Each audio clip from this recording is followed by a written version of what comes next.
সামনে তো বৃক্ষ মেলা, তুমি ঢাকায় আসবা না? অবশ্যই আসবো জব্বর ভাই, তার একটা কাম আছে, মেলার মাঝামাঝি আইতে পারি। ঠিক আছে, আইসো। সুন্দর তাই না? ও সুন্দর, এইগুলান কি প্লাস্টিকের গাছ? আহ, এইগুলান সত্যিকারের গাছ। তা হয় নাকি? হয়, এইগুলানকে বনসাই গাছ বলে। আমি তো কত মাঠে ঘাটে ঘুরছি, কিন্তু এই রকম গাছ তো কোনোদিন দেখি নাই। এরকম গাছ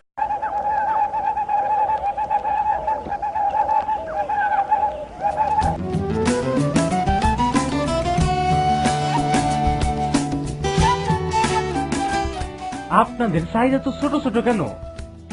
আমরা বনসাই মানুষ। মানুষেরও বনসাই হয়? হয় কিনা তা তো সামনেই দেখতে পারতাছো, কিন্তু তোমার মতো বিরাট মানুষ এইখানে কি করতেছে? আমরা তো তোমার পায়ের তলায় পইরা মইরা যাবো। তুমি এইখান থেকে যাও।